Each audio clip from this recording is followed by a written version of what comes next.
Hello, everyone, and welcome to episode 17 of the Cosmic Force. My name is Tyler Riganti, and on tonight's show, we have a special guest here to discuss the first half of the War of the Bounty Hunter crossover event. We'll talk about our favorite moments, our favorite characters, whether this whole crossover thing is even working. We also have new comics in the weekly pull list, and we'll see if Moonflyer can keep his winning streak alive in the Art of the Week segment. But first, let's go ahead and check in with the rest of the team, and we will start where we always do with Emma. Emma, how's it going over there? Have we started school yet, or is that still on the horizon? Still on the horizon. I start 3 weeks from today exactly, so it's starting to feel real. It'll be very weird to be on campus again. It's been a while. It's been like a year and a half or so. Feels like more. So yeah, it's exciting, a little stressful, but yeah, I'm glad to be here tonight and talk about some more of the bounty hunters. All right, and we'll check over with our producer, who is also getting ready to start school. Jacob, things are looking a little bare behind you there, bud. Yeah, last week I had no books on my bookshelf, and this week I am down a bookshelf cube organizer thing, and there are boxes everywhere, and there's a dog on the floor, and it's a mess. But yeah, I'm here to talk comic books, and I guess that's about all I can say right now. All right, and Caleb is having a vacation, and so in his place we have our special guest Timothy here tonight. Timothy, thank you for joining us on the Cosmic Force. How's it going? Thank you. It is going well. Also, I have to call out this shirt, right? It's kind of comic book-ish. So I live in Knoxville, and we hosted the World's Fair Park in like 1982, and we created this sun sphere that hangs near our like downtown area, and someone decided it was a great idea that it looked like a Death Star and it should blow stuff up with a giant lightsaber. That's amazing. So it's very niche, but it's like Star Wars meets Knoxville, and I like both of those things, so I'm here. I mean, that's a great shirt. Right, I was gonna say it. I think that's the best guest shirt we've had on in the history of the Cosmic Force. Well, that's why I'm here, you know. I only know the sun sphere from that one episode of The Simpsons where it's derelict and falling apart, and that was like 15 years ago at least, probably more than that now. And we have a cat appearance. That's great. Yeah, I was gonna say we've already make an appearance. had a pet appearance. We are on fire tonight. If you are joining us for the first time, welcome. We are a Star Wars comics podcast broadcast live right here on youtube.com/Utini every Wednesday night at 8 o'clock. If you can't join us live, that is perfectly okay. Our videos are posted on our YouTube channel for you to watch whenever you want to. We are also on all of your favorite podcast platforms, so be sure to check us out, either in audio or visual mediums. We are also part of the Utini Podcast Network of nearly a dozen shows and a Discord channel at utini.com/Discord with more than 1,000 members with dozens of channels to choose from. If you like what you see and you want to say thanks, then head over to our Patreon channel at patreon.com/Utini, where for as little as $5 a month, you can gain exclusive access to the entire Utini podcast network of shows, as well as exclusive merch and community activities. So we have a very, very busy show tonight.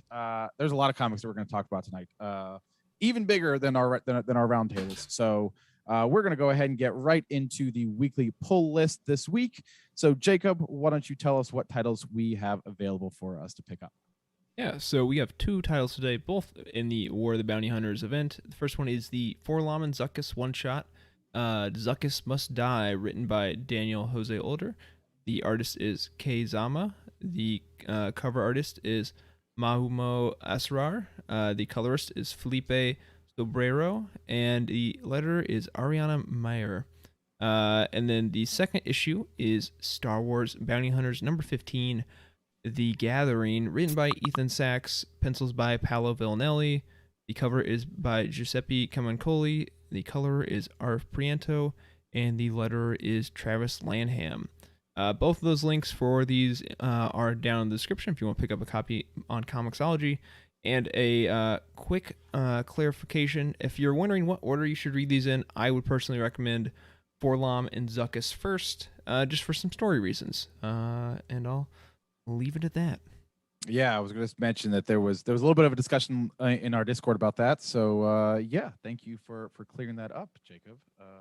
I believe that the official I put in air quotes, reading order is Bounty Hunters first, right? Yeah, the checklist in the back had Bounty Hunters first, which I would disagree with, but okay.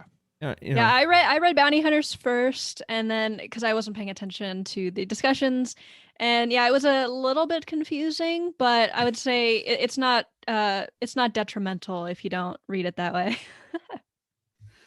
All right. Well, we are going to move right on to what we're loving this week. And my art of the week is a little bit different. In honor of War of the Bounty Hunters, I wanted to choose something that was War of the Bounty Hunters related. So instead of actually having an art, I have a cover, and that is my autograph, Charles Soule autographed black Boba Fett action figure variant cover for War of the Bounty Hunter, the Alpha. The cover artists are Steve McNiven and John Tyler Christopher. We're going to get into a bunch of the covers in a little bit. This is what you had to look forward to. All so of this. many. This is the physical. And it's only half. It's amazing. It's awesome. But yeah, so that is my art of the week this week. Emma, what do you have for your selection this week? All right, I don't have anything signed, so I'm not going to flex on you guys, but but I do have something from Bounty Hunters number 12 with art by Paolo Villanelli. I really liked this image, like sort of the angle pointing up toward the sky, watching the Falcon sort of zoom away with Valance kind of looking up longingly there. And yeah, I've really been enjoying the art in the Bounty Hunter series. Just it's almost like I kind of describe it as like a matte style. I don't really know why I would describe it like that. It's a very like unique sort of way to draw things that sort of all throughout the series, and I've been really enjoying it. So I really wanted to shout out Bounty Hunters this week. Jacob, what is your art of the week? Yeah, so you said you're not going to flex, but I absolutely am going to flex today. So if you're active in Discord, I went to GalaxyCon in Raleigh on a whim and got few things signed. So I'm going to show those off. Only one of them is two of them are comics technically, I guess, and the other's a book. But so the first one is the John Tyler Christopher variant with Keeve Trinus action figure for High Republic number 7, signed by the artist George Janty. So I got this signed. We were talking about how the we all really want High Republic action figures, but there are none. So this is the closest I have officially. It's a tease. Andy's got it signed, so there you go. I got it signed, and he was nice enough to do a nice green pin to match her lightsaber, which I thought was a nice touch. So cool. It is nice. The next one was a fun experience. I met the artist. I also met John Jackson Miller, who is like the main reason I kind of went to this to begin with. And I waited for a long time to get to talk to him, and he's super, super nice guy. And I pulled out my New Dawn hardcover, which if you know, you know. Flex. That's a major flex. Man, this is a huge flex right now. From John Jackson Miller, great guy. Oh wait, hold on. I need to pull up something on Twitter. The flexing is not over yet. While we're waiting for that, I have a funny John Jackson Miller story via Freddie. Okay.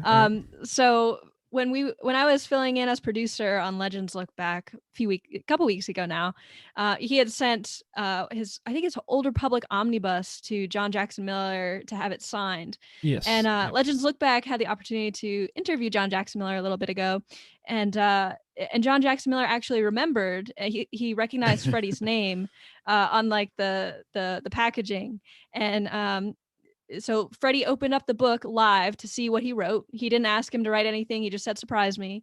And he wrote, Legends Look Back is totally wizard, John Jackson Miller. That's awesome. It was amazing.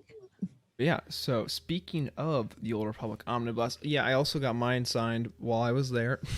This is very heavy and very hard. Yes, the textbook. Yes. You could kill someone with that. It is 7.5 pounds. It's actually insane. But yeah, I got mine signed.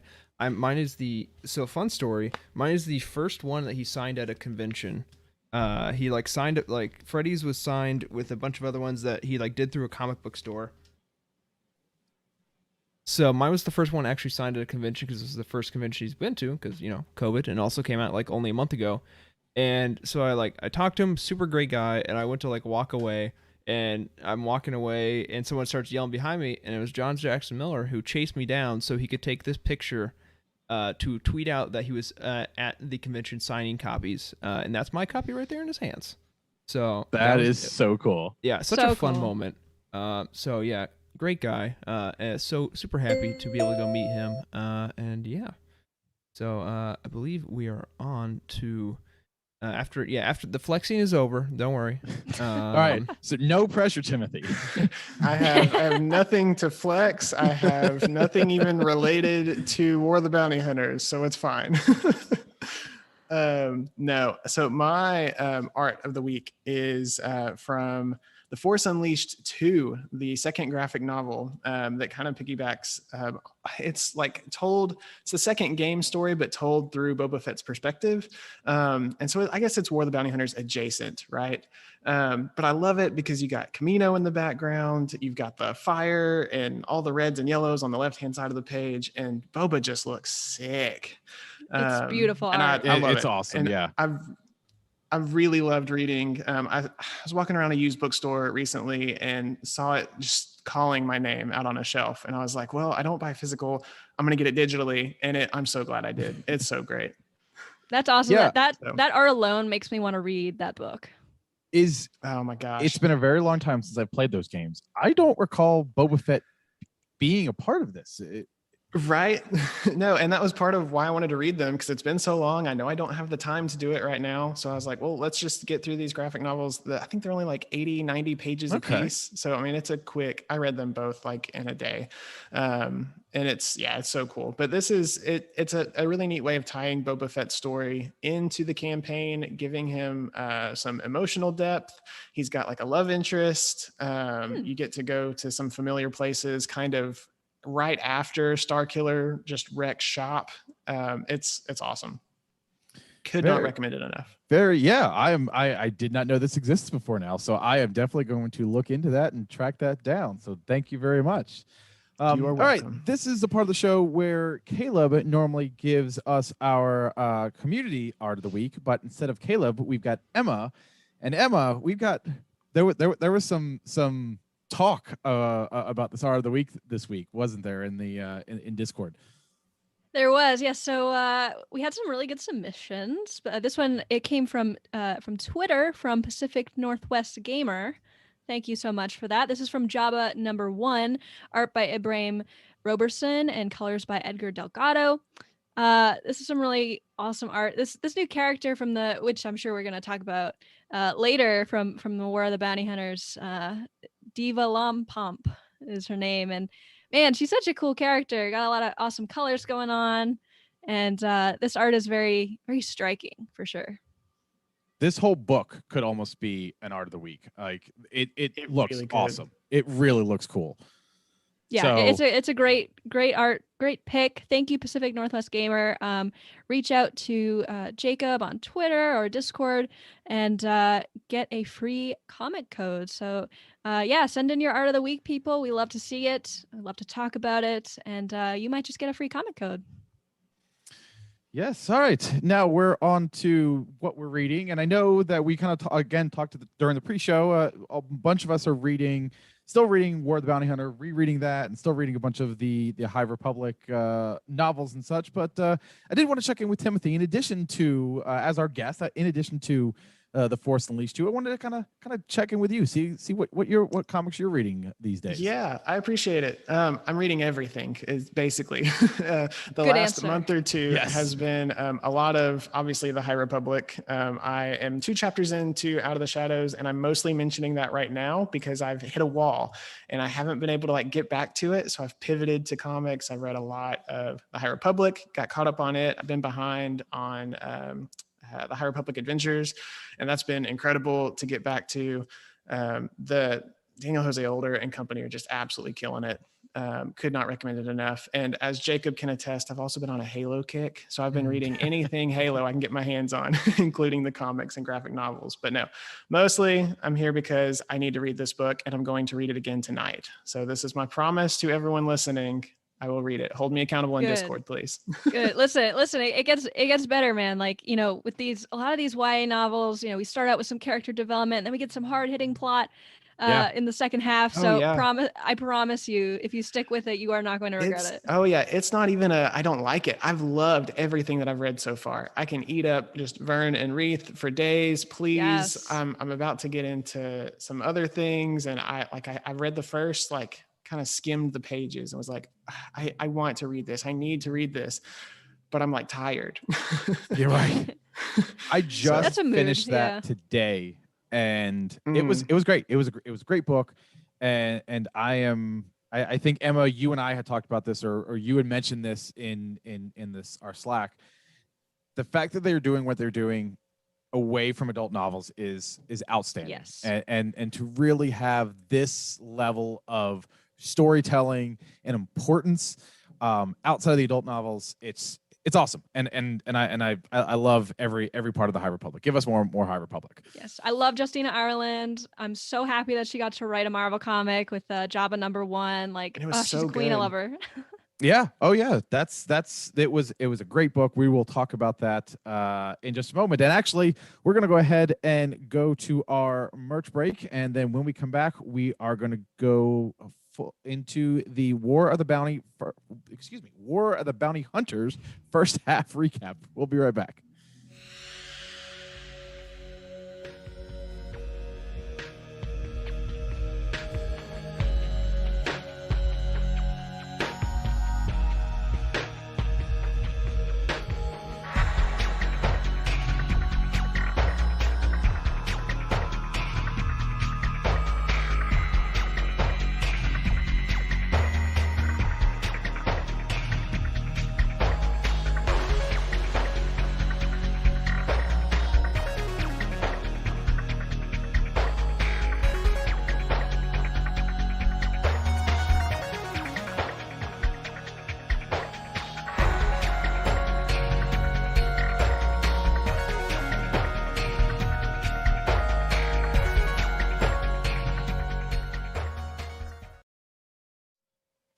All right, we are back, and this show. So this was sort of a requested show. In I have to give credit to where credit is due. In the Cosmic Force, it was either in the Cosmic Force or it was in the Star Wars Comics Discord channel, where they actually kind of the audience there kind of requested maybe a check-in, and we thought this was a great topic for this week. So we decided, let's go ahead. There were plenty of books here. There's lots of stuff to cover. So if you have not read through Jabba #1 and Star Wars 15, which came out last week, there will be spoilers through those books. We are not covering what came out today, but we are covering spoilers that came out through last week. So if you haven't read those, pause it right now, go finish those books, and then come back. We'll probably still be talking about it because it doesn't take you that long to read a comic. But a little bit of background to kind of go over this, what this whole project was before we get into it. The alpha, the War of the Bounty Hunters alpha was released on May 5th, 2021.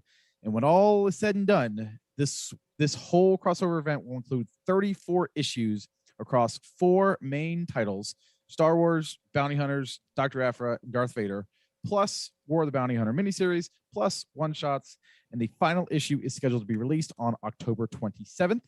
And then about a month after that, both the War of the Bounty Hunters trade paperback plus the separate one-shots companion trade paperback are currently scheduled to be released on November 23rd, 2021. And while this isn't the first crossover event in Star Wars comics history, this is by far the largest crossover event in Star Wars comics history. And before Jacob goes into the long notes that I provided for him for the synopsis of 16 books, I want to go around the room. We're going to start with our guest Timothy, and just first impressions.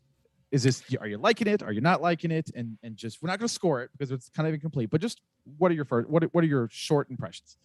Yeah, I've really enjoyed this. I had not been paying much attention to some of the, I guess, the mainline runs of like, Bounty Hunters and Afra. So when I picked this up, I was like, I'm fully expecting to miss some things. But overall, as a project, I'm really stoked with where it's going.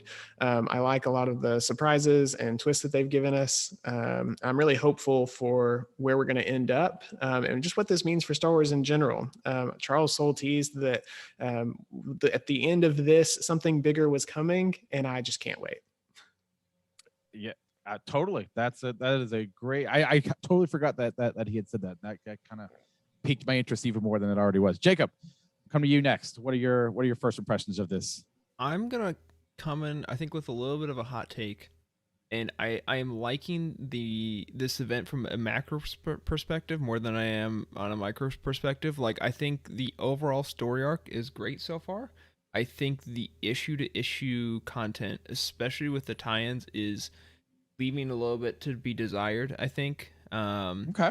They don't tie in as much. Like, I mean, we're like 3 tie-ins deep on some of these main series, and they are not even really in the main action on some of them yet. Yeah, I just kind of wish I wish we really hopped in a little faster. I think it's starting a little bit too slow for me, especially with those tie-ins. I think something big needs to happen in issue number 3 of the main series, or I won't be confident for the rest of this event, to be honest. Okay.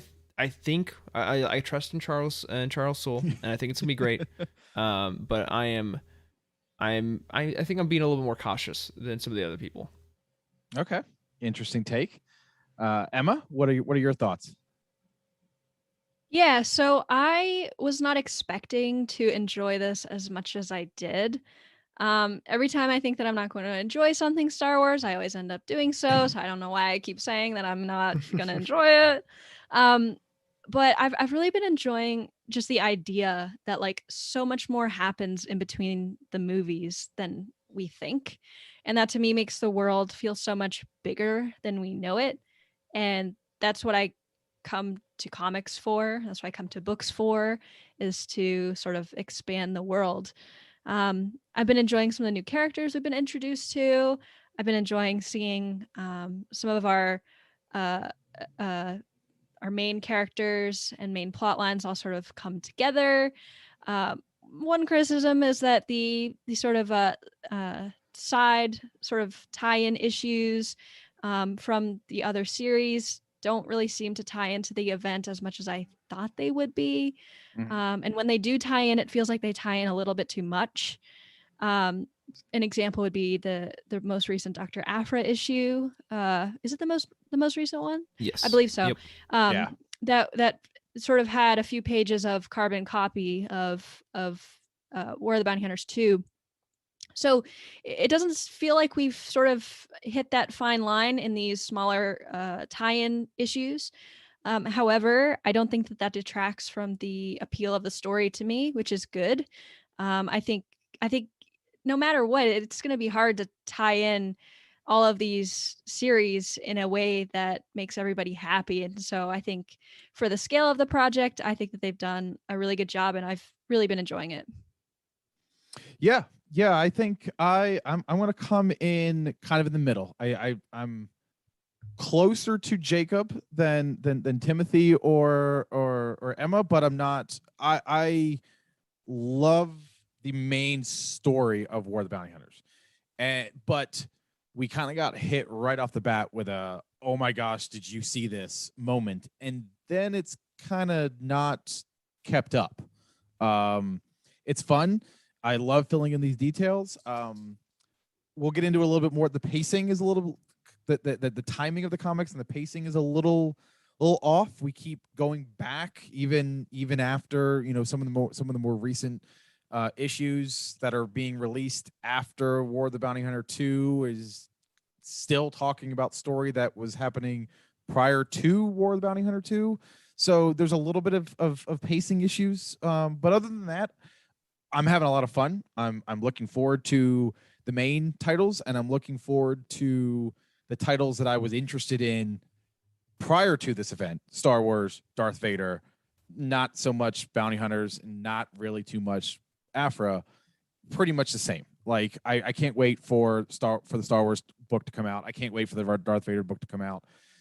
But some of the other ones, I'm like, okay, well, I picked it up and I'll read it when I get around to it. So, but we are going to get into that a little bit deeper after we go through the plot. So, Jacob, if you've taken a swig of water here to make sure that you don't dry out during this plot synopsis, why don't you go ahead and start our synopsis here?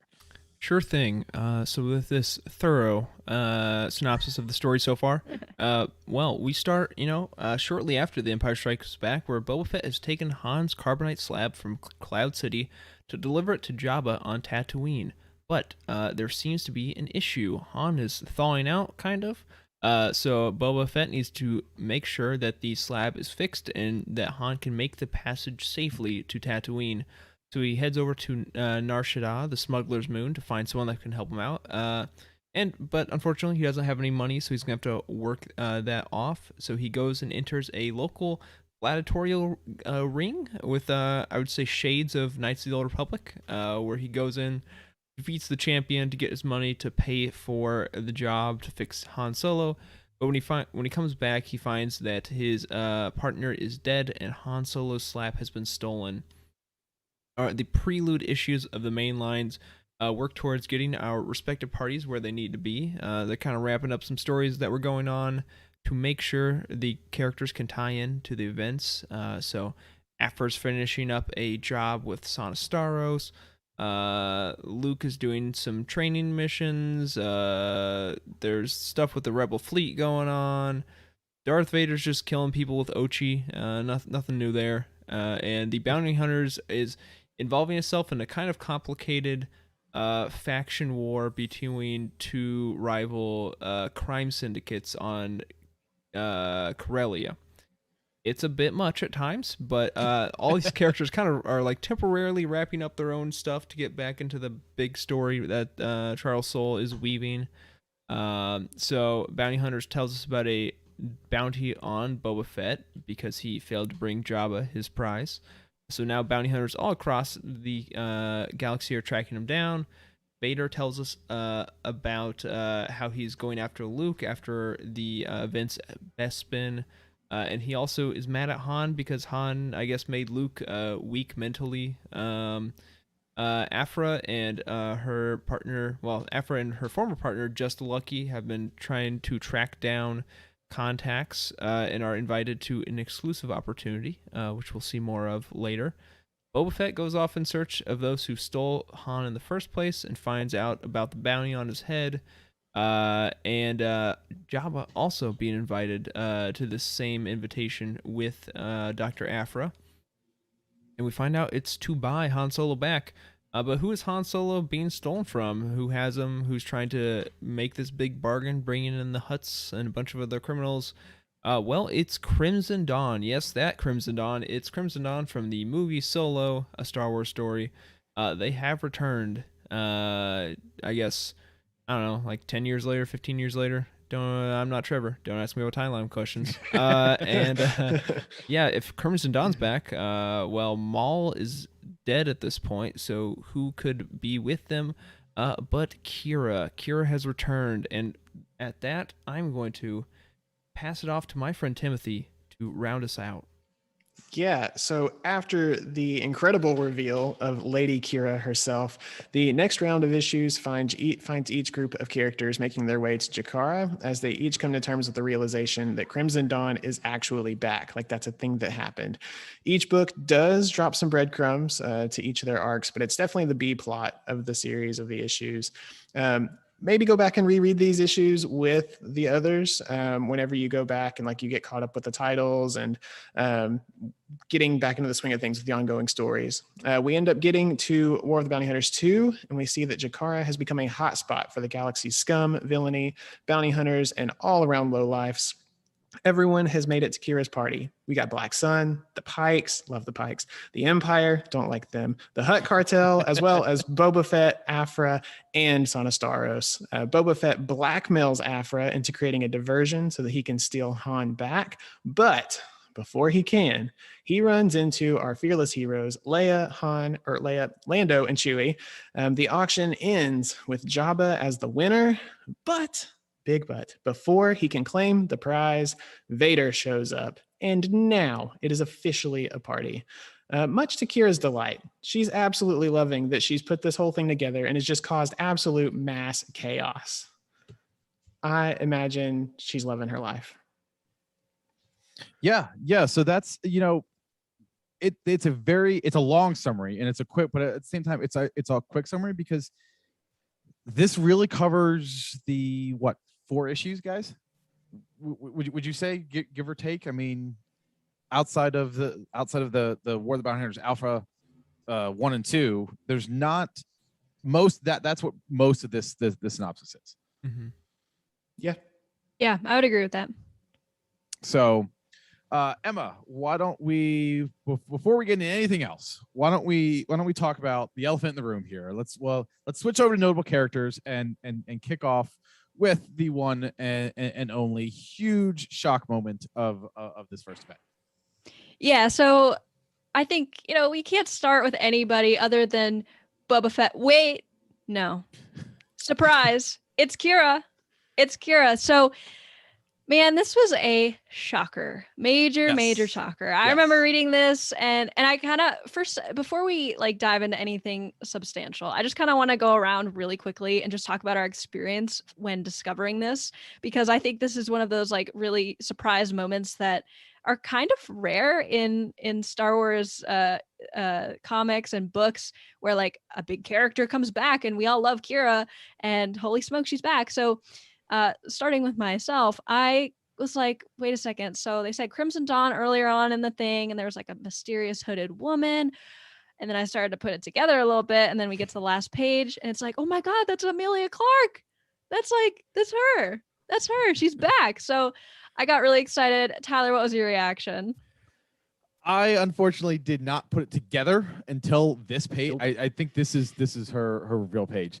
But with that said, once I saw her, it was really cool. It's these are the sorts of moments that I come to comics for, because this was just so cool. You can't get all the work that you have to get Amelia Clark back, or figure out a way to write them into a movie or write them into a TV. You don't need any of that. You just throw it into a comic, figure out a good plot, give it to a writer like Charles Soule, and let's go. And this was really, really cool, and I was really, really excited to see this. Yeah. Timothy, how did you feel about Han and Kira's reunification? Completely elated. Was not at all expecting it by any means. And this is what we've all wanted, right? Everyone on Twitter has been clamoring for, make Solo 2 happen, just anything connected to that universe.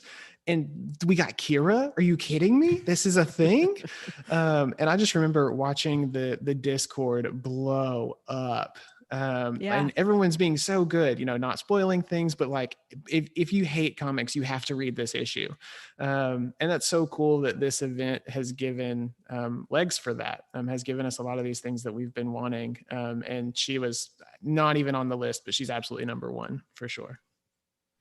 Awesome. Jacob, first impressions? Yeah, so I guess a little peek behind the curtains. We do get preview issues for Marvel books, so I think I was one of the first people to read it. Maybe Eric got to it before me, because he is the one that actually uploads it for us to check. And I was like, guys, you need to read this now.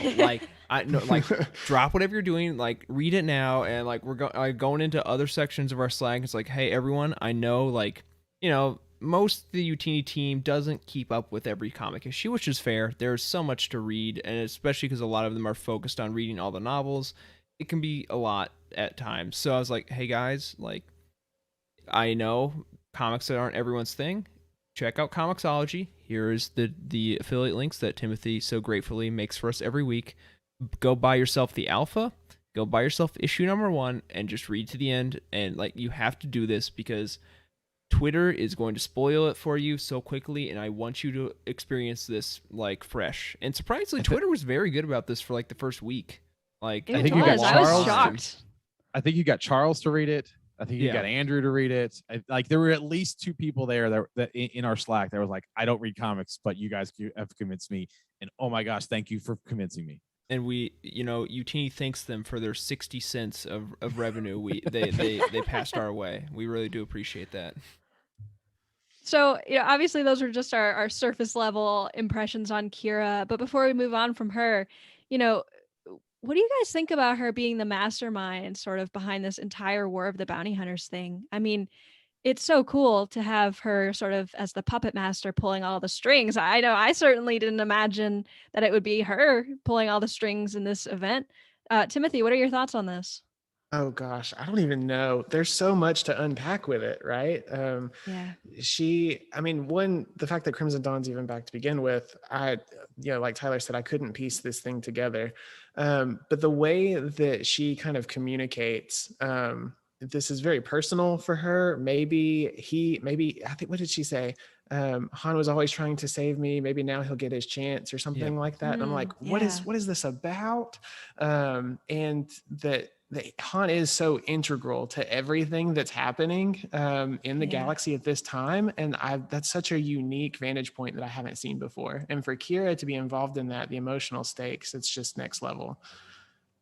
Yeah, you bring up a really good point there. Even though Han Solo's frozen in carbonite, boy, does he have quite the role in this series. It's insane. It's insane. So, Jacob, what are your thoughts on Kira being the mastermind behind everything here? I think it's, as much as I wish it wasn't, I think it's very fitting for her character. It's very easy to treat Kira as the character you see for the first 90% of Solo and just kind of forget that she flips on everyone in the last minute. And always kind of idealize her as the pure person that grew up on Corellia. I mean, as pure as a street thief can be. So I think this is an interesting growth for her character. I really, I don't think it's happening, but I really wish we would get it a one shot for her character that kind of fills in some of the gaps. I'm sure we'll get some flashbacks here or there to just kind of show us how she got from Solo to where she is now, and how Crimson Dawn, I mean, even, we were surprised about Crimson Dawn coming back, but the galaxy at large and all the underworld was also surprised, Crimson Dawn's dead. What are you talking about? So, I think there's a lot of questions that still need to be answered. But I'm very excited. I think it's an interesting place for her character to go. And like you said, Han Solo is so central in all of this. It really seems so far like she's just kind of using Han as a bit of leverage to kind of upend the galaxy at large, the criminal underworld, the Empire, the rebels. Everyone's involved on this, and she has her finger on the scales right now. So I'm definitely excited to see where that goes. Yeah, for sure. I mean, I love the point you bring up here. What happened to get her here? I mean, so much time has passed. What happened with Maul? I mean, we see Maul at the end of Solo. I kind of wonder if this is sort of teeing up some sort of a project to go in between these two here. That'd be amazing. Please. It has to. Because and that's where my head goes is she can't go away. You can't bring this out in this event. I mean, I get that this is a 6-month event, and I get that technically she never runs into any of our known characters, but it's a big galaxy. You can't bring back this kind of character and just have her go away at the end of this event.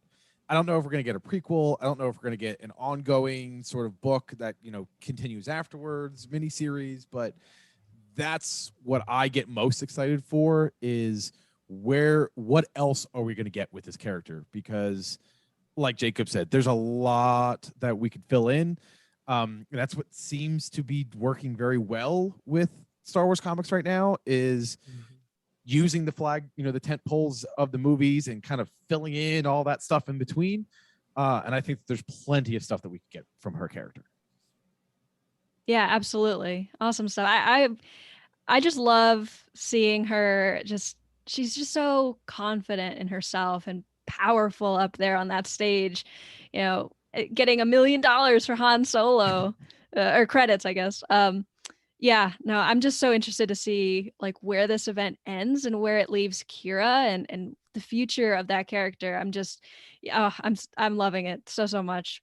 But of course, Kira is not the only character in this War of the Bounty Hunters crossover who we thought we would all be talking about. So as much as we are talking about Kira, is Boba Fett, who is arguably one of the stars of this crossover. He's on pretty much all of the covers, so we could definitely call him the star here. So Boba Fett, he got some really cool action in the alpha, and he's really needing to get Han Solo back. So were you guys surprised at how easy it was for Boba Fett to trust someone else with Han Solo's carbonite matrix? Jacob, I'll start with you.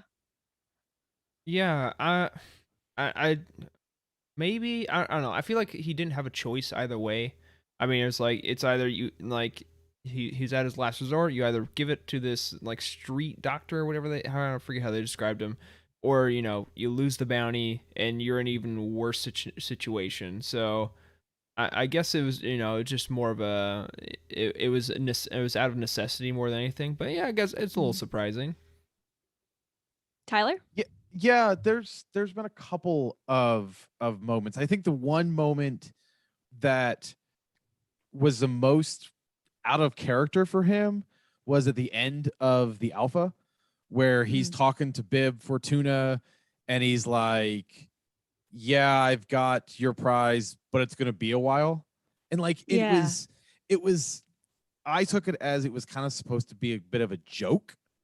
And I was like, that's not really what his, like, it was, I'm sure, given in his tone of voice, it was supposed to be a little more dramatic. I didn't take it that dramatic. I thought it was more of a one-liner, and it just didn't work. But his portrayal is not what we've come to know from him. Not that it doesn't work, it's just different. So yeah, it's an interesting look at his character. Timothy, what are your thoughts on Boba Fett? Yeah, I think this is an interesting story arc for him because he's vulnerable.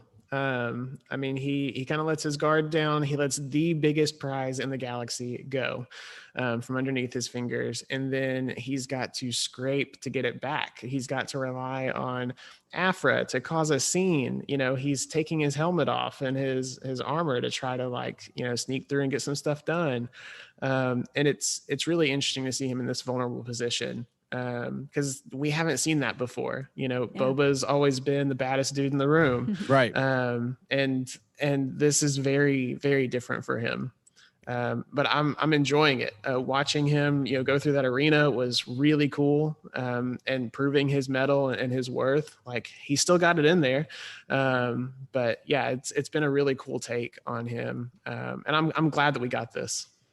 Yeah, me too. And speaking of Boba being more vulnerable, I don't know about you guys, but man, I was surprised when at the party he took off all of his armor and was wearing like a robe. Mm-hmm. That was so shocking to me. And Afra recognized his voice. The voice, yeah. It was really amazing to see this new sort of stripped down Boba. I'm still honestly pretty upset about that reveal because so I read them in the wrong order was my problem. So I read them before. I was the first one that read them, and it was because it was Dr. Afra like 13 or something like that, and War of the Bounty Hunters #2 that came out the same week. And so I just like picked one. I'm like, oh, I'm sure that. Well, I'll read Dr. Afra first. I think is what I did. Or was it War of the Bounty Hunters first? I think it was. You would have read the reveal was in War of the Bounty Hunters, I'm pretty sure. War of the Bounty Hunters, yes. Yeah, so I read Afra first, and it's like, she's like, oh yeah, I know your voice. You're like, I've listened to the old Hollows. It's clone. And so I'm like, oh, is Rex here? What is happening? This is crazy. And I finished the issue, and I'm like, wow, that was crazy. All right, now I'm going to read War of the Bounty Hunters #2. I'm like, this is basically the same issue. So that kind of first already set me off on like the wrong side of the bed, and then it was like, you see the same exact encounter and like, you're an old clone, and then it's like, it's Boba Fett. I'm like, okay, you got my hopes up, and like, I wish I would just read it if like, and I saw a lot of people saying read it, Afra then War of the Bounty Hunters 2, but I told every single person, like, no, read War of the Bounty Hunters 2 first. It's it's the same story but even more, so you're gonna want to read that first. Then you get a little bit more of like Afra's focus of that part of the story. And then you won't have to read an issue and a half thinking that maybe Rex is here before it gets like, oh no, it's actually just Boba Fett. But I'm sorry for you getting your hopes up. Yeah, it happens. Oh man, yeah, I can't imagine having read it in that order. That's an interesting idea. So, obviously, Boba Fett gets back in Jabba's graces somehow because we see him in Jabba's palace in episode 6. So, what do you guys think happens? Do you think he gets Han back somehow? What are your predictions for how this is going to work out with Boba and Jabba with the whole Han situation? Tyler, I'll start with you. I don't necessarily think Boba wins, but I think Boba helps Jabba win. And I think that especially with where we saw at the end of Bounty Hunters 2 and a couple of them, I think Darth Vader 2 or the most recent Darth Vader, where Jabba won the auction. So I mean, he's technically has owned owns Han now, and I think I think we're going to see that carry in, and there's going to be a whole ruckus of trying to get off the planet, and I think Boba Fett's going to help him, and that's how he stays in his good graces. I like that idea. Timothy? Yeah, I think I'm right there with Tyler. I mean, Boba's always kind of been the muscle for Jabba. It seems like, that's how we've always viewed him up until this point. So, yeah, I think that there's a really good chance that whatever ends up happening, I don't know how we're going to get to that point. There's so much I feel like has to happen. We have to see unfold. But yeah, I could see him working with the Hutts and pulling some kind of strings, and even if it's just chaperoning it again, chaperoning Han back to the palace or something. I don't know what's going to happen, but it's going to get messy. I can tell you that. Oh, for sure. Jacob, what are your predictions? Yeah, that part's definitely true. I'm going to make a bold prediction, and as always, when I make bold predictions with Star Wars, they're always going to be wrong. But here we go. I think Boba Fett is similar. I think Boba Fett is probably going to help Jabba, but he's only going to be a middleman. He's going to feel bad for Deva being under Jabba's thumb for seemingly forever, and maybe feel some sympathy and let it slip to her so she gets to return it. I mean, the thing's apparently worth 1 million credits now, and that will buy her out of her her contract more or less with Jabba. And otherwise, cause, I mean, if Boba Fett's got 1 million credit slabs lying around, I mean, why would you be in Jabba's palace anymore doing jobs? I'd be retiring on that paradise planet that Biggs and what's his face went to in that annual. Porkins? Yeah. Oh my God. Catch me there. Yeah. I mean, okay, this feels like a great time to transition to Deva, but first, I want to give my prediction. And I think it's gonna be something where Jabba loses the carbonite again after he paid 1 million credits for it, like an idiot, and then Boba's gonna save the day, and then they're just gonna be even.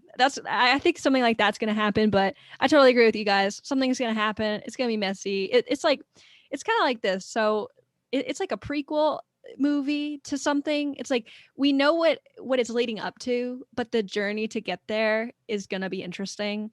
So I'm really looking forward to it. So, Jake, I'm glad you brought up Deva. So she's this interesting new character introduced in the first Jabba the Hutt. Sorry, I know I'm going out of order here. You just gave me a good opportunity to go to Deva.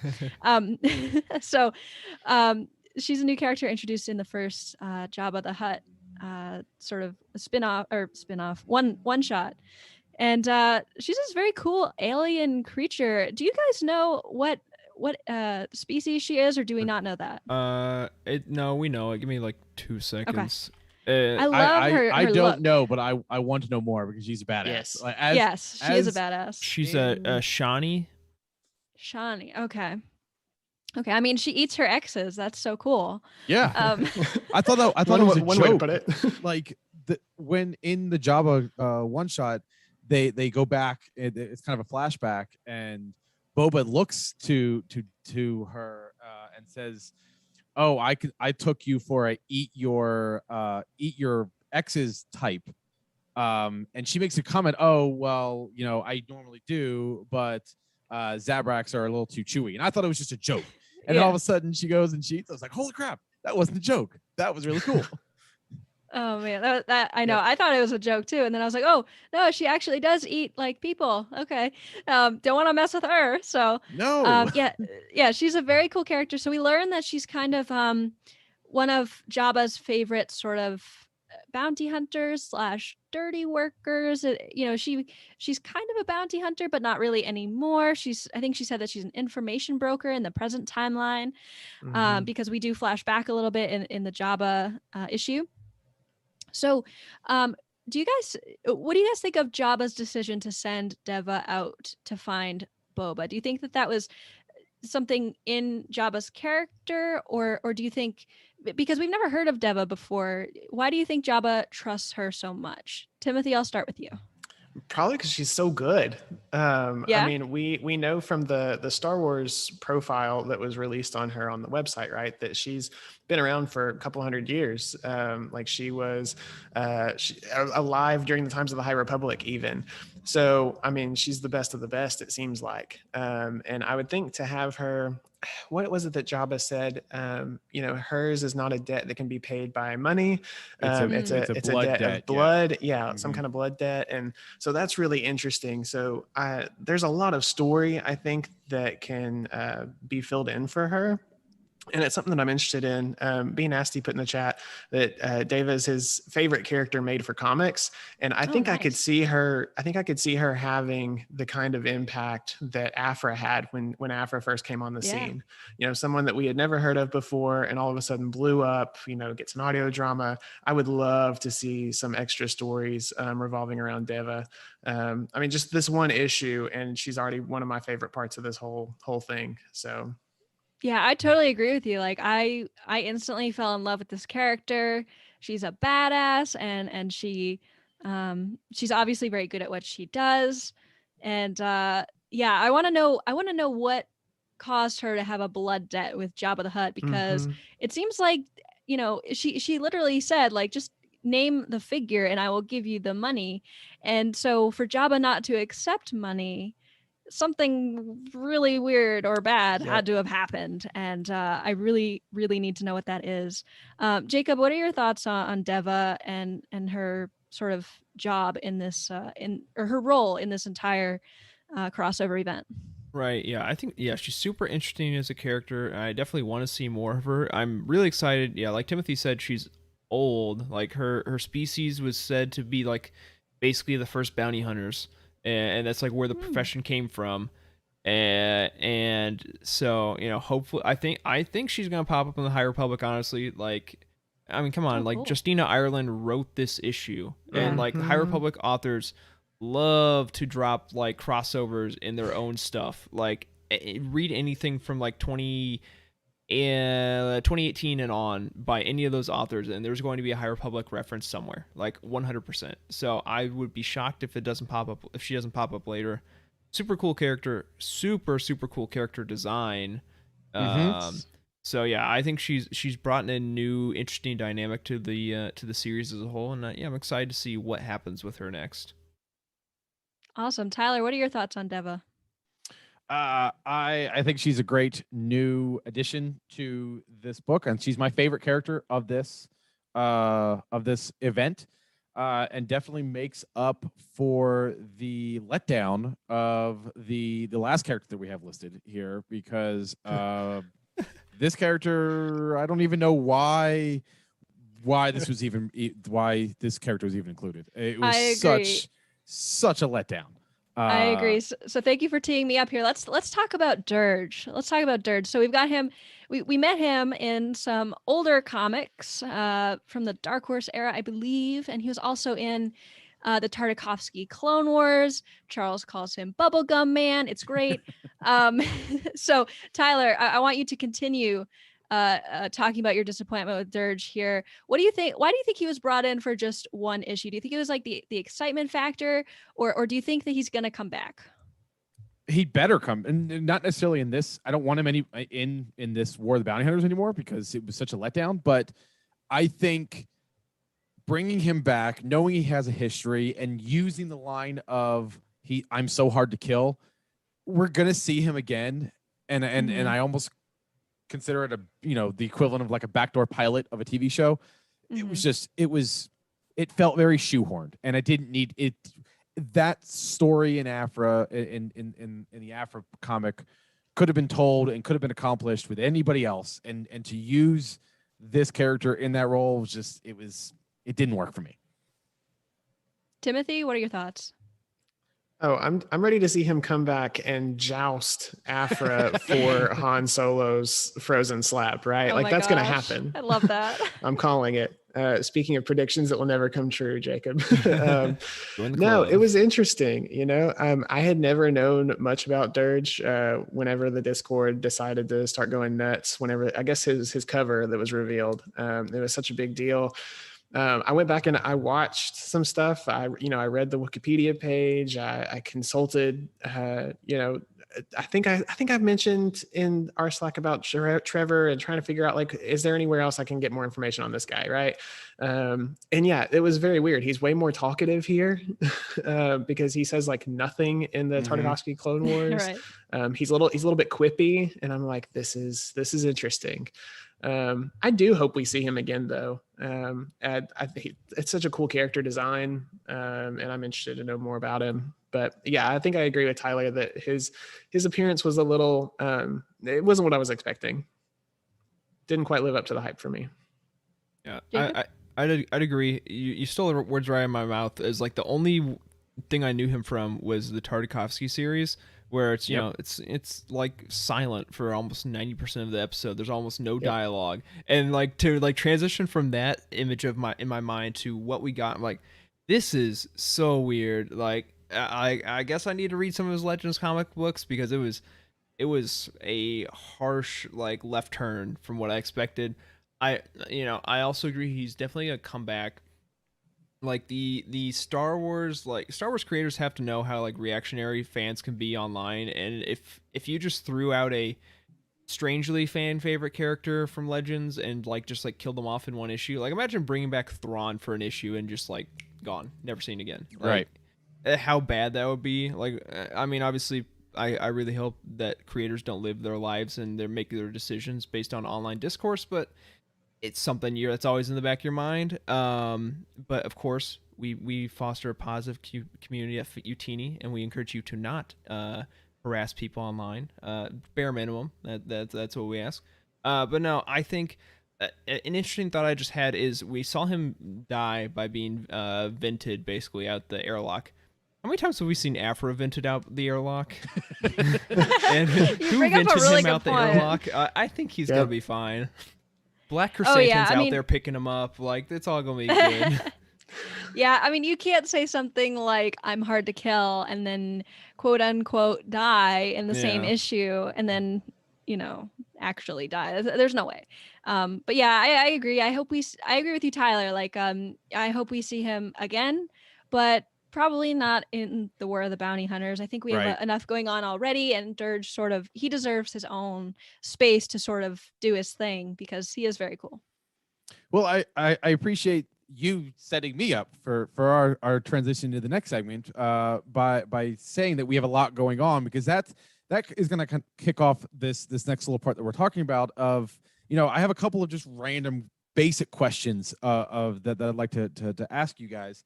And the first question is, do we like the pacing? Does this pacing work? And I want to take it.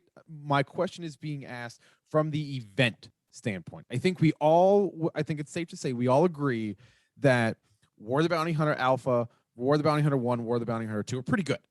But since we're talking about a crossover event, do we like the pacing of all of it together? I'm going to go to you, Jacob, first, because this is what you kind of said in at the top of the show about some of the issues that you were having with this. I think it's very tough. It's very tough to make that call, because there's so many different ways you could experience this, whether that's just like, I'm only reading the miniseries and that's, an issue a month, or I'm reading that miniseries and I'm reading every crossover, which might be 2 issues a week, or you might just trade wait and read it all in like one sitting in like 3 months from now. And I think those are all very incredibly different experiences. based on the pacing I'm seeing right now, I think a trade waiter is going to have a much better time with this, just because it has been pretty slow. Like, even, we're comic book readers. We're used to only having the story progress one issue at a time, maybe not always that much, 1 month at a time. But with all that we're reading, and it just kind of, I think, you mentioned earlier, Tyler, about things kind of like going back and forth, and the fact that, we're so many issues in, and some of the characters still aren't to the auction is insane to me. Right. Right. So, like, War of the Bounty Hunter 2 came out in on July 14th. Right. Now, I mean, I guess technically Darth Vader 14 came out the week after, but it was still his main book. He wasn't even there yet. And it's just, there seems to be a lot of that in all of the books. Emma, what are your thoughts on the general pacing of the event? So I agree with Jacob that it is difficult to make a blanket statement because there are so many different ways for people to read this. Coming from my experience with reading every single thing that is tied into this crossover event, I do have to say that with there being hit or miss tie-in issues, it does feel like it kind of will start and stop and start and stop a little bit in terms of the flow. However, when I look at it as a whole and I look back at the story up to this point, I'm not disappointed, and I'm not, and it doesn't, the hit or miss issues don't detract from my overall view of the story or the pace of the story. It just kind of makes me wish that every issue was as high quality as the main lines and maybe one or two of the really good tie-in issues. However, like, at the same time, it is so hard to tie in all of these series together in a fashion that is up to such a high quality. So I don't know if I can really blame them. Maybe it's just my expectations, and we always like to say manage your expectations, right? Right. So it might be one of those things where the main issues here are going to be the best, and then down another step are going to be the tie-ins, and maybe that's just how it's going to be, and that's okay because they're not essential to the story. And I think that sort of gives people the option to either get the entire story, kind of like with the High Republic. Like, you don't need to read the middle grades or the young adult novels. However, it really adds to the story and the world building. I think it's the same case here. You don't have to read the tie-ins, but it really does add to, like, those tiny little details. How did this character get here? How did this character end up there? And things like that. So I think it's just a matter of managing our expectations with it. Yeah, I think it's interesting that you drew the comparison to the High Republic, because I was starting to think that for me, it's more similar to the Clone Wars, where when the Clone Wars was said and done, people were like, a lot of people tried to jump in it later, especially when Disney Plus came out and you had the ability to watch it all at once. But it's like, to someone new to Clone Wars, I'm not going to tell you to sit down and watch every single episode of all 7 seasons of the Clone Wars, because I know you're probably not going to make it through it. Not every episode of that is made. Yeah, not every episode is made equally. And I think at the end of this, it might be the case where someone makes hey, here's the list of the issues you should probably read for this, and here's some more fun ones that are also pretty good, and they'll give you a good experience overall. Without being, especially if you're not reading every single series, so a lot of these tie-ins are really relying heavily on their backstory. It could give you a more streamlined experience that branches outside the main mini-series and the one-shots, but still doesn't go too crazy. Timothy, I'm gonna modify the question a little bit before you answer. Sure. Is there a group? Do we like how the group of characters and each individual title is being used within this event? Is there a certain comic book, is there Star Wars that you like more than Afra? Is there a particular group of characters and title that you're enjoying being a part of this more than maybe one of some of the others? Yeah, sure. The two that stand out to me, and I don't think it would be a surprise to anybody, the Star Wars mainline and Darth Vader, I think, are the two best, kind of self-contained. Even though Vader's a little bit behind in the event series, we're learning a lot about like the Umbaran administrator, and getting to see, some of those machinations. The latest issue of Star Wars, number 15, saw it was very heavy, not even like War of the Bounty Hunters. It was more like the Starlight Squadron. And so that was cool to see, the little bit of connections there as they kind of name drop and reference out. Bounty hunters had never necessarily intrigued me. Neither did, and I just haven't had time for Afro. there's so much to read, but I have enjoyed getting to read these. It has piqued my interest in going back, and I think that a lot of what y'all have already said, that I think this event, while it is absolutely incredible, where it's high, I think that this will benefit more when it's all said and done. We can sit down and figure out, chronologically what happens when, and then, be able to read it and get a little bit more of that. And Star Wars also excels with the prequel effect quite a bit. I think, we know how something's going to end. Yeah. And then we go back and we read, we read it the whole series and it's like, oh, what was it like from Afra's perspective? And then, you go back and you read that entire trade. So I think this is something that'll benefit from that afterwards. So I think it's safe to say that so far, for the first half, for the first 18 of the 34 books, we're all give a thumbs up to the general concept. So yeah, for sure. So if unless somebody else has a different take on that, I'm gonna go ahead and go into real quickly our last segment of the day of the show, in kind of our second half wish list. And I'm going to start off. Kira is a very, very important character. And obviously this falls in between two movies. So we know that there are certain things that can't happen. But do we need more from Kira? Do we want more from Kira, in the sense of, do we want her to run into Leia? Do we want her to run into Afra? Do we want her to do something with some of these established characters that adds even more weight to her being used? Or just the fact that she's back with Crimson Dawn and the potential future, possibilities, is that enough? Emma, I'm going to go to you first. Yes, 1,000 times yes. Please, please, please, more Kira. I want to see her meet Leia. I want to see her meet everyone. I want to see her. Heck, I even want to see her try to double cross the Hutts and not give them Han.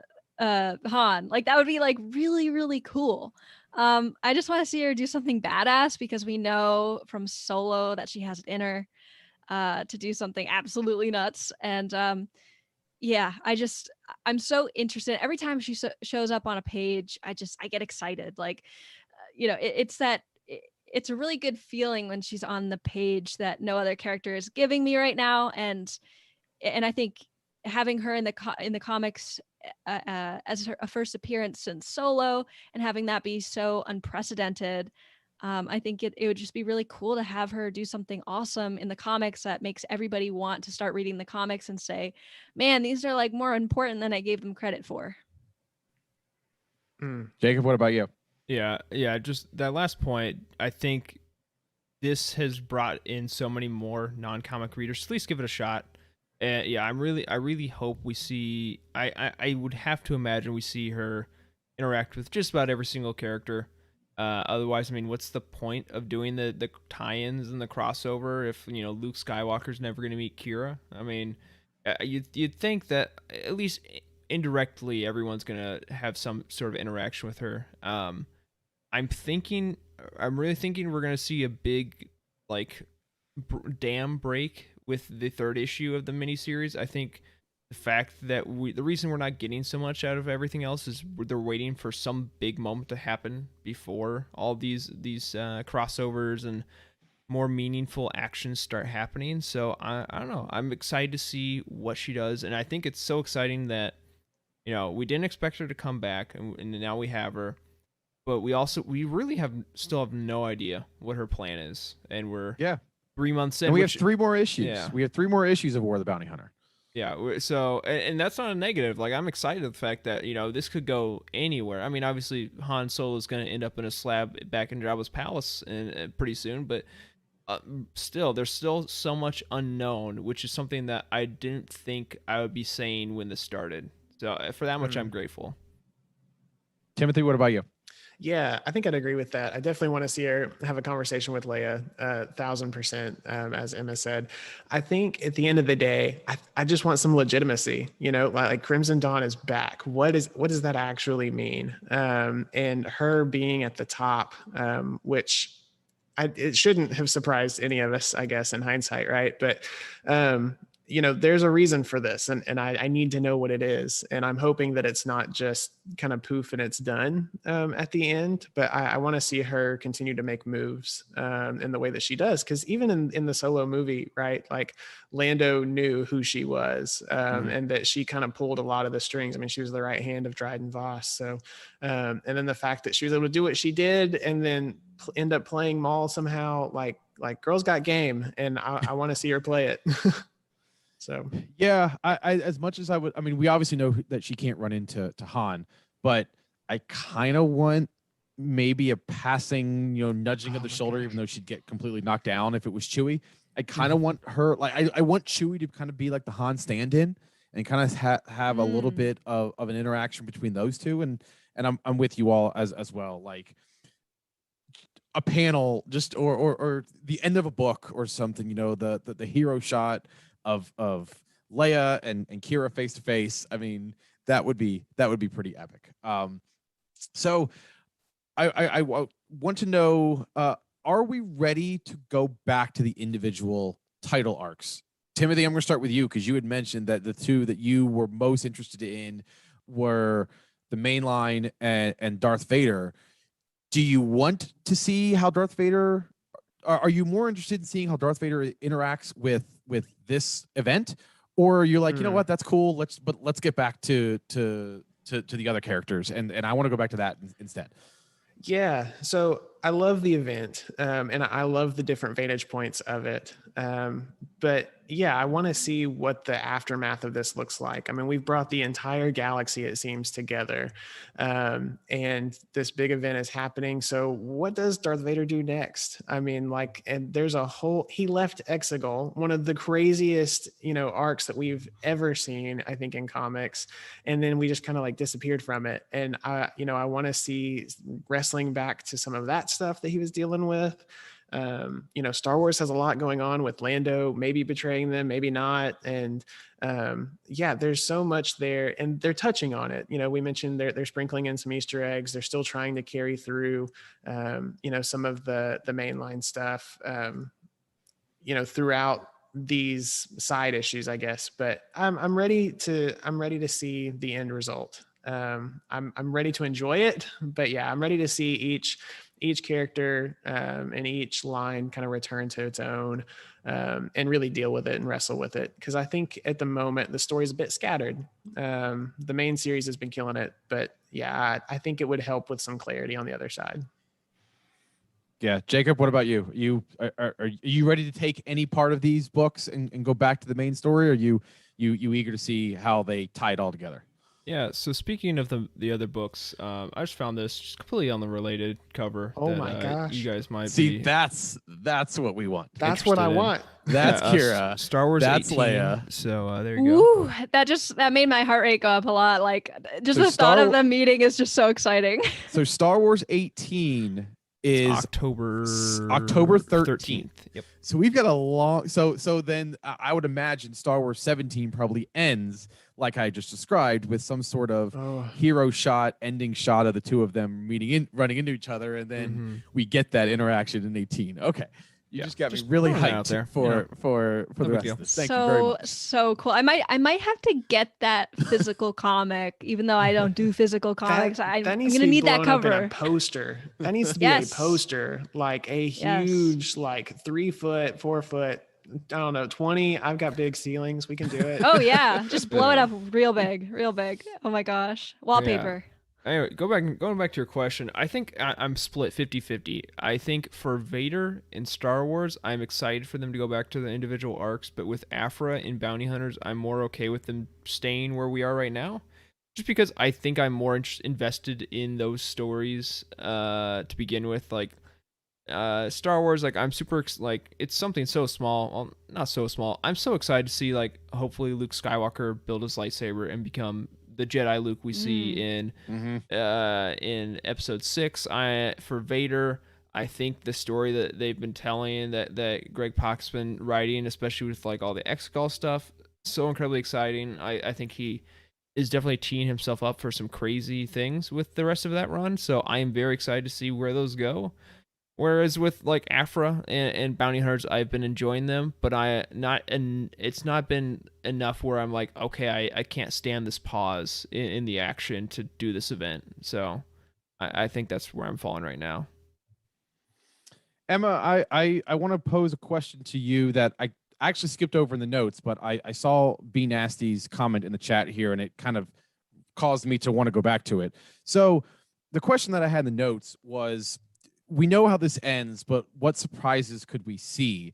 And I want to ask you that question in the context of what B Nasty has written here, in that there doesn't seem much to, this doesn't seem like a war of the bounty hunters so far. Like, so thinking of the title of this event and thinking about where we are and what we could still get, what sort of surprises do you think, or would you, or maybe a wish list of what we could see before the end of this event? Yeah, so I did see B Nasty's comment in the chat, and it like made me think, like, you're kind of right. Like, I would call this more of right now, like a war of the syndicates or a war of the underworld. And so I kind of wonder, like, we're getting these tie-ins like with Jabba, and then with 4LOM and Zuckuss, IG-88 later. I'm kind of wondering if those classic bounty hunters that we see from Empire and a few more of the more obscure bounty hunters, I kind of wonder, like, maybe they're going to come in at the end and sort of vie for Han Solo. I have a very hard time believing that it's as easy as Jabba purchasing Han Solo and that's it. He's going to lose him somehow, and maybe everybody is sort of vying for that bounty on Han, or maybe still the bounty on Boba. We kind of forgot to talk about this, that Jabba put a bounty on Boba. So I'm kind of wondering, like, okay, are all the bounty hunters going to come after Boba? And so instead of, we're sort of, maybe we'll shift the focus away from Han and place it onto Boba for his indiscretion with Han Solo. I think that would be, I think, the most interesting way to incorporate the bounty hunters, as in quote unquote War of the Bounty Hunters, would be to have sort of like a hunt for Boba Fett. I think that would be very cool. But again, like I mentioned before, we do have to sort of see a resolution in which Jabba and Boba are good with each other again, because we see him in Jabba's palace in episode 6. So I'm interested to see how we're going to get from point A to point B, because there's still going to be some conflict. There has to be, and I'm really excited to see how we get there. Jacob, I'm going to toss the same question back to you. What do you think that we could still see, especially in the sense of seeing more bounty hunters become a bigger part of this event? Right. So I mean, we've already seen, let's see, Boba Fett, Bosk, 4LOM, Zuckuss, Dengar, IG-88, and oh yeah, Valance. I left out Dengar. Yeah. Valance, yep. So I mean, we've seen the full Deva, stable? if you count her as a bounty hunter. Yeah. I mean, I think we've seen the full and Boba Fett. I think we've seen the full stable of bounty hunters from Empire Strikes Back at this point. Yeah. But they're all isolated. Like that. Like, yeah, they're all like little one shots. Mm-hmm. I mean, most of them. We've seen that most of them have or are in. Oh, we saw Bosk too. Yeah, Bosk. Yeah, but Bosk and Dirge. We've seen most of them have arrived or are arriving on the planet with the big Crimson Dawn ship. So they're all like converging. I think there's gonna be some big moment that like changes everything. We could still see something similar to Shadows of the Empire. Not to get too deep into it, but a lot of them were going after Boba Fett there. Like there's a lot of people trying to capture him there, and the whole event kind of started out with some similarities there. So I think we could get something here as well. The only thing different is all of them were going after in the Shadows of the Empire, they were all going after Han Solo, but that's not really an option anymore. Han Solo's, I mean, kind of off the board. Now they're all just, the only thing they have is the bounty on Boba Fett. So, we'll see. I'm excited. I think, I don't think there will ever be an all-out war. But, we'll see. I am open to see what happens. Timothy, any quick thoughts? I'm sure that the war is going to happen when Jabba is pushing Han to the barge, right? Like just right outside, and it's just going to be mass chaos, and then the issue is going to end. But we're going to see a whole bloodbath. No, I don't know. I'm just excited to see how it all plays out. There's a lot of possibility. I think this event series has been nothing but possibility and just opening up a lot of doors that we could walk through. And so I'm interested to see which ones are picked going forward. All right, my last question of the night. This crossover event seems to be a thing in comics. And it's working out pretty well right now. So, assuming that we get this again, and let's assume as Jacob has informed us in previous episodes that this is normally a summertime thing. Thinking ahead next year, to next summer, what sort of crossover event would you all like to see in the future? We don't know where comics are going to be. Maybe we could be, after Return of the Jedi. Maybe, we're still in this era. Maybe we're in the sequel. So take, this is perfect world scenario here. Where would you like to see a future crossover event happen? And all of you right now look like you're thinking very hard right now. So I'm going to keep talking to allow you guys a chance to think. For me, I'll go first. I would love to see sort of a crossover. I'd like to just see sequel trilogy, and I don't know if the moratorium of, if that's the right word, of waiting long enough for that to happen is up by next summer, but I'd love to see a crossover event that takes Finn's FN 2187's training and Phasma and Poe. I know that we got some comics or some novels about his backstory, but I'd like to sort of have a crossover event that includes, I don't know where because they're pretty scattered, but I'd like to see a crossover event that is focusing on the sequel trilogy. Here's hoping that we get that sooner rather than later. So hopefully I've stalled enough for everybody to have their thoughts. I'm gonna go to Jacob next then. Yeah, so I took some thinking. I'm taking a little inspiration from Timothy with his Force Unleashed callback earlier. And what I would love to see, because I'm not sure we'll be in this era anymore. I want to see a big event that is kind of a formation of the rebellion. I mean, I know we got that with the Rebels TV show, but I think there's so many interesting characters you could tell stories with in that time period, like totally Cal Kestis, Ahsoka Tano, the rest of the Ghost crew. There's so many Omega and the Bad Batch. Maybe there are so many interesting characters in this time period that I would love to see more of, that I think they could all be woven together into some sort of like founding of the rebellion, like Force Unleashed 2 kind of story. Obviously not the whole like cloning Starkiller kind of type stuff, but just more of the here's the Rebel Alliance, this is what we stand for, here's all these like super important people that are sacrificing, maybe not their lives, but sacrificing something to make this a reality. Bail Organa. I mean, Eric, if you're listening, I'm throwing that name out there for you. You're welcome. There's so many cool characters that I think Sabe, I don't know, whatever. Like there's the dozens of characters you can pull from. Yeah, that I think would be interesting to tell this story. So yeah, give me that.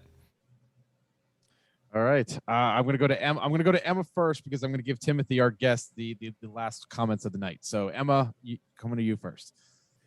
Okay, so Tyler, you definitely took my idea of like some sequel trilogy, like after, like post Rise of Skywalker stuff, because I really want to know what happens with those characters. I think comics would be a great format to do that. But as an extra idea, I'm gonna go a little. I might be breaking the rules a tiny bit here, but I would love if there was a new video game, right, dropping in the summer, and there being some sort of a comics crossover, maybe with a book. Are you just asking for let's do a Shadows of the Empire? multimedia. I was gonna say, are you going multimedia crossover? Actually, I'm gonna specifically say no Shadows of the Empire, for reasons. Go back and listen to the episode. No, actually, yeah. I mean, it would be kind of cool. Like, just don't give me like weird, gross. No. Oh my gosh. Put it away. Put it away. For our audio listeners, Jacob just put up a picture of Prince Shizor, aka my nemesis. Be Nasty has a much not cool. better comment in the chat about we need more emphasis. Yes. It's true. Yes. Okay. This is an idea I can get behind. Aaron Kellyman in The Falcon and the Winter Soldier. Holy smokes. Give me more Aaron Kellyman. Give me more Enfys Nest. I mean, when we saw that character in Solo, it was like, bam, it's like, wait, that's not a dude. That's a woman. That was like her best strength. It's like nobody knew that was coming. And the other thing is like, we kind of have a little bit of a Solo renaissance going on right now. Let's keep it going. Let's keep it going. I'm gonna take B Nasty's idea here. I love that. Please give that to me, please. All right, Timothy, take us home with your thoughts here. I'm going to say that even with Jacob ad-libbing, I think he stole almost everything that I wanted word for word. I'm here for. Yeah, give me the Amidalans, give me Bail Organa. Something about, I mean, Rebels took the last 5 years, right? I think there's a 15-year gap between Revenge of the Sith and A New Hope. And Rebels is pretty much that last 5-year stretch. And we're getting like the first months after Revenge of the Sith with the Bad Batch. So there's still like 10 years of unexplored, truly territory.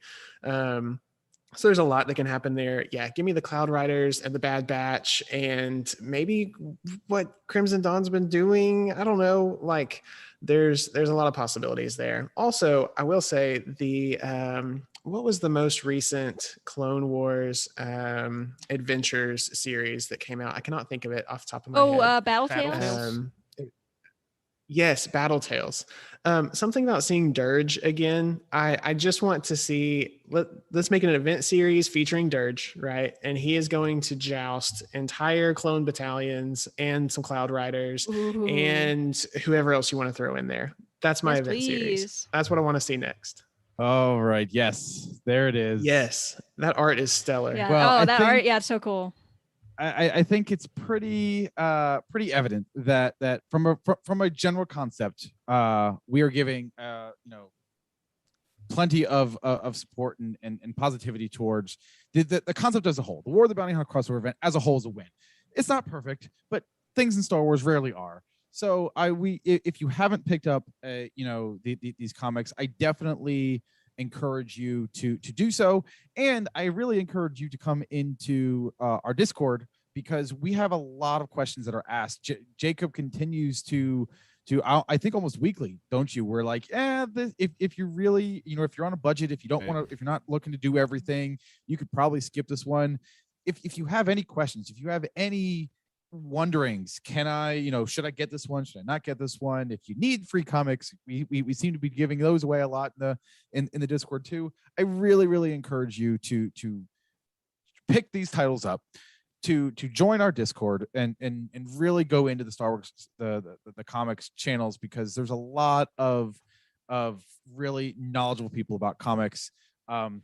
You might be talked into buying a handful of additionals. That whole stack that I showed you earlier, a lot. There's a couple of repeats. You might just accidentally end up with an omnibus here and there. You might end up with a 7.5 pound omnibus. But I cannot say it enough times. Join our Discord and really get into these conversations with some of those people in those chats, because they're amazing people. They're knowledgeable, and they will definitely, if you have any hesitations into getting into comics, they will definitely be there to help you out. So with that said, I think that is going to do it for this week's episode of the Cosmic Force. Thank you to my hosts, especially Timothy, for filling in tonight. Caleb will be back next week. Don't forget to subscribe to the show wherever you get your podcasts or right here on YouTube so you can get that notification when we go live every Wednesday at 8 o'clock. And if you like what you hear, please leave us a review either here on YouTube or on your podcast platforms. It really helps new listeners find the show, and it really helps us to kind of allow other people to enjoy this show or the greater Utini podcast network. Be sure to visit utini.com for reviews, articles, and news for the entire expanded universe. We also, like I said a few moments ago, we encourage you to join our Utini Discord community by going to utini.com/Discord. And if you'd like to support the show, you can find us on patreon.com/Utini and start receiving exclusive perks starting at just $5 a month. A special thank you to OK Endar, Cheryl Bell, Patrick Ortiz, and Carl Sanders on our Jedi High Council, as well as Kyle Hickman, Elizabeth Cloutier, Jason Mitchell, Freddie C., and Sally and Chris Eilerson on our Alliance High Command level. Thank you, as always, for your continued support. You can tweet the show at Cosmic Force Show or at the host individually. I'm at Ty Rags. Emma is at Irma Jedi 26. Caleb is at Caleb Lamanek. Jacob is at Jacob Bosch. And Timothy is at _T Guthrie. Thanks again to Emma, Jacob, and Timothy for hosting with me tonight. Thank you to all of you who were in our live chat tonight. You guys had some really great takes tonight. And thank you to our listeners whenever and wherever you are. And until we see you again next week, may the Force be with you.